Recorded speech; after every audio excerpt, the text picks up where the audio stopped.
Guys, hope you all are well. तो चलिए आज हम शुरू करने वाले हैं 6th क्लास की सामाजिक और राजनीतिक जीवन की बुक का 8th चैप्टर है, जिसका नाम है ग्रामीण क्षेत्र में आजीविका।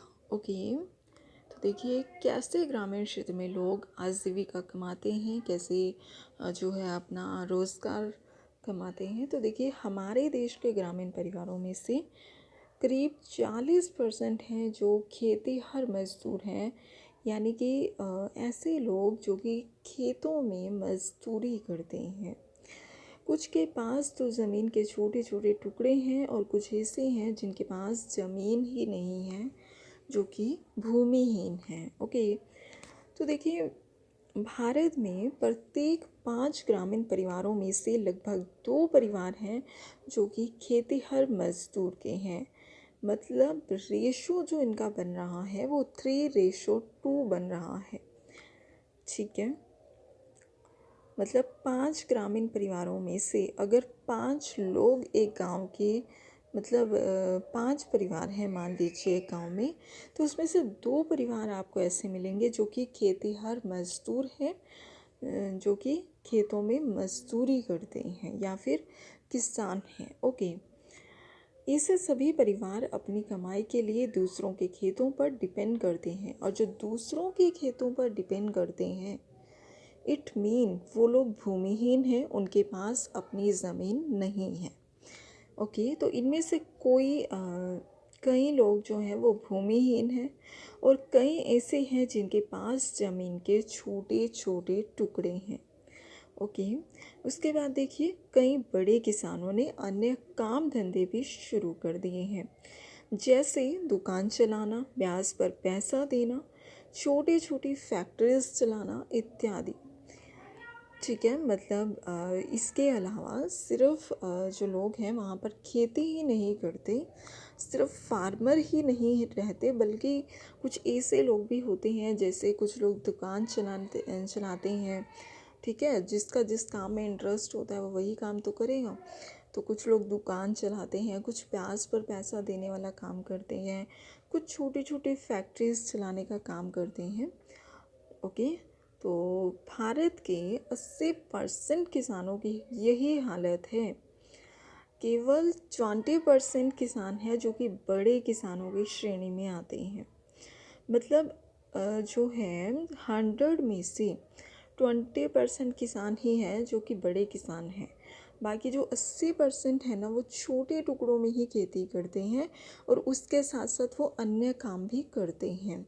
ठीक है, 4th पॉइंट है मध्य भारत के कुछ गांव में खेती और जंगल की उपज दोनों ही आजीविका के इम्पॉर्टेंट साधन हैं। ठीक है, मध्य भारत वाला जो एरिया है वहाँ पर क्या करते हैं लोग, जो हैं खेती और जो जंगल की उपज है, इन दोनों कामों से जो है आजीविका के काम मतलब आजीविका कमाते हैं, जो कि आजीविका के इम्पॉर्टेंट साधन हैं, रिसोर्सेज हैं। ओके, जैसे महुआ बीनने, तेंदू के पत्ते इकट्ठा करने, शहद निकालने और इन्हें व्यापारियों को बेचने जैसे काम अतिरिक्त काम के अलावा आय में यानी इनकम में भी हेल्प करते हैं। ठीक है, मतलब कुछ छोटे छोटे वर्क भी करते हैं जो कि जंगल से हमें मतलब आजीविका कमाई जा सकती है, जैसे महुआ बीनना, तेंदू के पत्ते इकट्ठे करना, ये सब काम जंगलों में ही होते हैं, शहद निकालना। ठीक है, तो सहकारी समिति क्यों दूध बेचना भी कई लोगों के लिए आजीविका कमाने का सोर्सेस हैं। क्यों? क्योंकि जो है दूध बेचकर भी लोग जो है आजीविका कमाते हैं। कुछ लोगों का मेन जो इम्पॉर्टेंट साधन है वो दूध बेचकर ही आजीविका कमाना है। तो इसलिए वो क्या करते हैं, बहुत सारे मतलब भैंस, भेड़, बकरी जो भी हैं वो पालते हैं और उनसे वो दूध इकट्ठा करते हैं, फिर बेचते हैं। ठीक है, जिससे कि वो अपनी आजीविका चलाते हैं। ठीक है, और मोस्टली ये चीज़ गाँवों में देखने को आपको मिलेगी। ठीक है, समुद्र तटीय इलाकों में हम देखते हैं कि पूरे के पूरे गांव मछली पकड़ने में लगे हुए हैं। जो भी मतलब जिनके घर समुद्र तट के आसपास हैं, ठीक है, तो वहाँ पर क्योंकि मछली ज़्यादा पाई जाती है समुद्र वाले एरिया में, तो जो लोग होते हैं वो वहाँ पर मछली पकड़ने का काम करते हैं, मछली पकड़कर अपनी आजीविका कमाते हैं, ठीक है। ग्रामीण क्षेत्रों में कुछ लोग खेती बाड़ी का काम, तो देखिए ग्रामीण क्षेत्रों में कुछ लोग खेती बाड़ी का काम करते हैं, कुछ अन्य काम करके अपनी आजीविका चलाते हैं, ठीक है।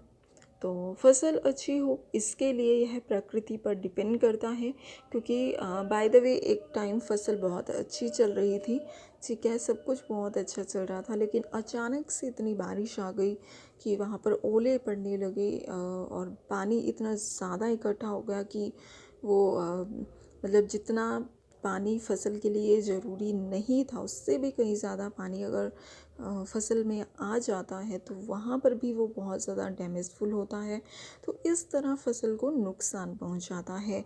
इसलिए ये जो लिखा है कि ये प्रकृति पर डिपेंड करता है कि अगर जो है मौसम सही रहा फसल के अकॉर्डिंग तो जो है फसल बहुत अच्छी होने वाली है, अदरवाइज़ ये प्रकृति पर डिपेंड करता है कि वो क्या चाहती है, ठीक है। तो नागालैंड की सीढ़ी नुमा खेती, यहाँ पर एक गांव है जिसका नाम चिजामी है। This is very important, Nagaland की सीढ़ी नुमा खेती, ठीक है। तो इसको बहुत ध्यान से पढ़िएगा, नागालैंड की सीढ़ी नुमा खेती। यहाँ पर एक गांव है और उस गांव का नाम है चिजामी। यह नागालैंड के फेक जिले में है। फेक जो है यहाँ पर जिले का नाम है, ठीक है। हालांकि हम फेक को झूठा बोलते हैं, लेकिन फेक जिला नागालैंड में पाया जाता है।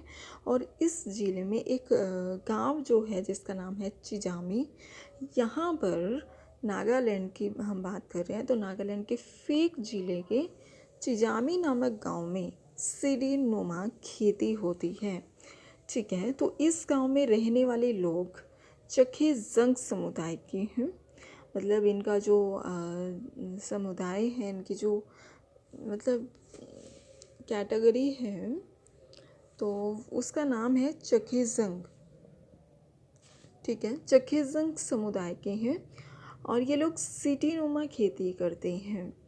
इसका मतलब है कि पहाड़ी की ढलान ज़मीन को छोटे छोटे सपाट टुकड़ों में बांटा जाता होगा, क्योंकि पहाड़ों पर खेती अगर आप करोगे तो सारा पानी एक ही तरफ इकट्ठा हो जाएगा ना, क्योंकि वो इतना जो है ढलान उसमें होती है पहाड़ों में कि अगर हम ऊपर से पानी देंगे तो वो ऊपर वाले एरिया में ना जाकर नीचे वाले एरिया में जाएगा, है ना। तो इसलिए वहाँ पर सीढ़ी नुमा खेती होती है। उससे क्या होता है कि एक तरफ से जो है मतलब प्लेन एरिया कर लिया, फिर थोड़ा सा सीढ़ी बनाकर नीचे से प्लेन एरिया कर दिया।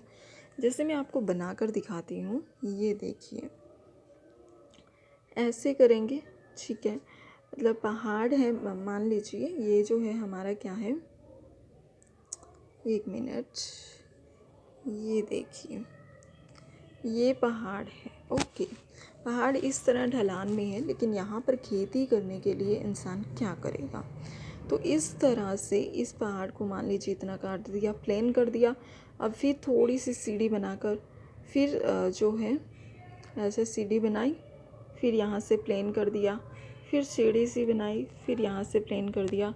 तो इस तरह से कुछ इस तरह से यहाँ पर खेती हो रही है, यहाँ हो रही है, यहाँ पे, तो इस तरह सीढ़ी नुमा खेती कहते हैं इसे, ठीक है। क्योंकि अगर इस पहाड़ से ऐसे ही हम खेती करने लग जाते मान लीजिए, तो सारा पानी बहकर नीचे वाले एरिया में इकट्ठा हो जाता, ऊपर वाले एरिया में नहीं जाता, है ना, जिससे कि ऊपर वाले एरिया की फसल खराब हो जाती। तो इसलिए इस तरह से जो है सीढ़ी नुमा खेती यहाँ पर की जाती है, ओके। तो देखिए उसके बाद है यहाँ पर चिजामी के लोगों के पास अपने अपने खेत हैं। चिजामी जो भी मैंने आपको बताया नागालैंड में एक जो है गांव है ठीक है। और उनके लोगों के पास अपने अपने खेत हैं, लेकिन वो इकट्ठे होकर एक दूसरे के खेतों में भी काम करते हैं। ओके, तो वे 6 से 8 लोगों का एक समूह बनाते हैं और इकट्ठे मिलकर पहाड़ के एक हिस्से पर घास पतवार साफ करते हैं और फिर वहाँ पर खेती करते हैं। ठीक है, दैट इज़ ओके। तो आज की वीडियो हमारी इतनी है, फिर मिलती हूँ नेक्स्ट वीडियो के साथ। Bye bye guys.